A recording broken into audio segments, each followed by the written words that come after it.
ತಾರೀಕು ಸಂಜೆ 6:30 ಗಂಟೆಗೆ ಗೋಪರ್ಮಣ ಪ್ರೊಡಕ್ಷನ್ಸ್ನವರು ಒಂದು ಅದ್ಭುತವಾದಂತಹ ನೃತ್ಯ ಗೀತ ನಾಟಕವನ್ನ prestige centre for performing arts falcon city ಅಲ್ಲಿ ಫೋರಂ ಮಾಲ್ ಪಕ್ಕ 6:30ಗೆ ಆಯೋಜಿಸಲಾಗಿದೆ.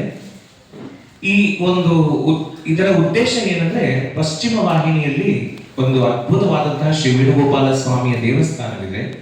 ಆ ವೇಣುಗೋಪಾಲ ಸ್ವಾಮಿಯ ಜೀರ್ಣೋದ್ಧಾರ ಪುನರುದ್ಧಾರಕ್ಕೆ ಸಂಬಂಧಪಟ್ಟವಾಗಿ ಈ ಒಂದು ಕಾರ್ಯಕ್ರಮವನ್ನು ಹಮ್ಮಿಕೊಳ್ಳಲಾಗಿದೆ.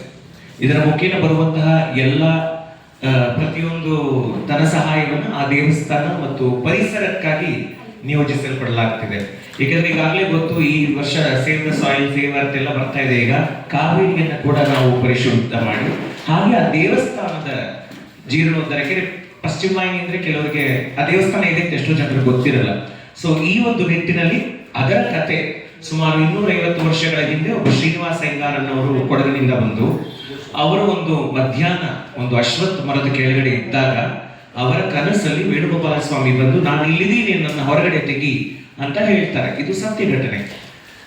ಆ ಮರದ ಬುಡವನ್ನು ಅಗೆದಾಗ ಅಲ್ಲಿ ಅವರಿಗೆ ಒಂದು ವೇಣುಗೋಪಾಲ ಸ್ವಾಮಿ ಅದ್ಭುತವಾದಂತಹ ಪ್ರತಿಮೆ ದೊರೆಯಿತು. ಆ ಪ್ರತಿಮೆಯನ್ನ ಅಲ್ಲಿಯೇ ಪ್ರತಿಷ್ಠಾಪಿಸಿ ಅದಕ್ಕೊಂದು ದೇವಸ್ಥಾನವನ್ನು ಕಟ್ಟಿ ಪ್ರತಿ ತುಲಾ ಸಂಕ್ರಮಣ ಅಂದ್ರೆ ಈ ಅಕ್ಟೋಬರ್ ಮತ್ತು ನವೆಂಬರ್ ಯಾವಾಗ ಕಾವೇರಿ ತೀರ್ಥೋದ್ಭವ ಆಗುತ್ತೆ ಅಲ್ಲಿಂದ ಹಿಡಿದು ಒಂದು 30 ದಿನಗಳ ಕಾಲ ಈ ತುಲಾ ಸಂಕ್ರಮಣ ಅನ್ನೋದು ನಡೆಯುತ್ತೆ. ಆ ತುಲಾ ಸಂಕ್ರಮಣದಲ್ಲಿ ಭಕ್ತರಿಗೆ ಅನ್ನದಾನವನ್ನು ಮಾಡುವಂತಹ ಒಂದು ಕಾರ್ಯಕ್ರಮವನ್ನ ಸುಮಾರು 300 ವರ್ಷಗಳಿಂದ ಮಾಡ್ಕೊಂಡು ಬಂದಿದ್ದಾರೆ.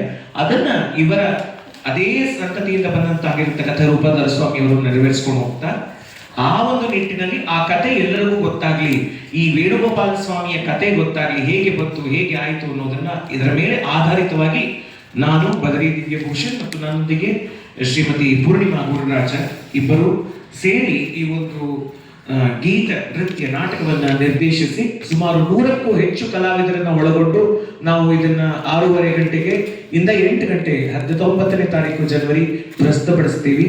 ಇದಕ್ಕೆ ಮಾಧ್ಯಮದ ಎಲ್ಲ ಮಿತ್ರ ವೃಂದದವರಿಗೂ ತುಂಬು ಹೃದಯದ ಆಹ್ವಾನವಿರುತ್ತೆ. ಹಾಗೆ ನಿಮ್ಮ ಚಾನೆಲ್, ನಿಮ್ಮ ವಾರ್ತಾ ಪತ್ರಿಕೆಗಳಲ್ಲಿ ಇದಕ್ಕೆ ಹೆಚ್ಚಿನ ಒಂದು ಇದನ್ನ ಕೊಟ್ಟು ಹೆಚ್ಚು ಜನ ಇದನ್ನು ನೋಡಲಿಕ್ಕೆ, ನಮ್ಮ ಕಲೆ ಸಂಸ್ಕೃತಿ ಉಳಿಯಬೇಕಾದ್ರೆ ಮುಂದಿನ ಪೀಳಿಗೆಗೆ ಇದರೆಲ್ಲದರ ಬಗ್ಗೆ ತಿಳಿಯಬೇಕು.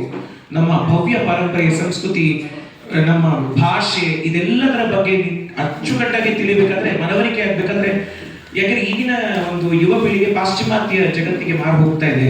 ಈ ತರದಕ್ಕೆ ಬಂದಾಗ ಏನಾಗುತ್ತೆ, ಅವರಲ್ಲಿ ಒಂದು ಆ ಕಲೆಯ ಬಗ್ಗೆ ಬ್ರಾಡ್ವೇ ಶೋ ಅಂತ ಏನ್ ಹೇಳ್ತೀವಿ, ಈಗ ಅಮೆರಿಕಾದಲ್ಲಿ ಅಲ್ಕಜರ್ ಶೋಸ್ ಇರುತ್ತೆ, ಥಾಯ್ಲೆಂಡ್, ಸಿಂಗಾಪುರ್ ಅಲ್ಲಿ ಆ ಒಂದು ಮಟ್ಟದಲ್ಲಿ ಈ ಒಂದು ಶೋ ಇರುತ್ತೆ. ಅಂದ್ರೆ ಎಲ್ಲ ವಿಧವಾದ ಎಂಟರ್ಟೈನ್ಮೆಂಟ್ ಇರ್ಬೋದು, ಎಜುಕೇಟಿವ್ ಆಗಿರ್ಬೋದು, ಅಥವಾ ಒಂದು ದೇವಸ್ಥಾನದ ಬಗ್ಗೆ ಕಥೆ ಇರ್ಬೋದು, ನಮ್ಮ ಸಂಸ್ಕೃತ ಸುಸಜ್ಜಿತವಾದ ಕನ್ನಡ, ಈ ಭಾಷೆ, ಇದರ ಸಂಗೀತ ಮತ್ತು ಸ್ಕ್ರಿಪ್ಟಿಂಗ್ ನಾನು ಮಾಡಿದ್ದೀನಿ. ನೃತ್ಯ ಸಂಯೋಜನೆ ನಂದು ಮತ್ತು ಪೂರ್ಣಿಮಾ ಅವರದು. ಇದು ನದಿ ಮತ್ತು ಆ ಮರದ ನಡುವಿನ ಸಂವಾದದ ರೂಪದಲ್ಲಿ ಬಂದು ಜನರಿಗೆ ಕಥೆ ಹೇಳುವಂತಹ ಒಂದು ಅದ್ಭುತವಾದ ಪ್ರಯತ್ನ ನಡೆದಿದೆ. ಇದರ ವೈಶಿಷ್ಟ್ಯ ಏನಂದ್ರೆ, 100ಕ್ಕೂ ಹೆಚ್ಚು ಕಲಾವಿದರು ಇದರಲ್ಲಿ ಭಾಗಿಗೊಂಡು ಒಮ್ಮೆಲೆಗೆ ಒಟ್ಟಿಗೆ ಬಂದು ಇಲ್ಲಿ ಪ್ರಸ್ತುತಪಡಿಸ್ತೀವಿ. ಇದು ಪ್ರಪ್ರಥಮ ಪ್ರದರ್ಶನ, ಇದು ನಡೀತಾ ಇರೋದು ಪ್ರಪ್ರಥಮ ಪ್ರದರ್ಶನ. ಇದಕ್ಕೆ ನೀವೆಲ್ಲರೂ ಬನ್ನಿ, ನೀವು ಬನ್ನಿ, ನಿಮ್ಮವರನ್ನು ಕರೆತನ್ನಿ. ಈಗ ನಾನು ರೂಪಾ ಅವರು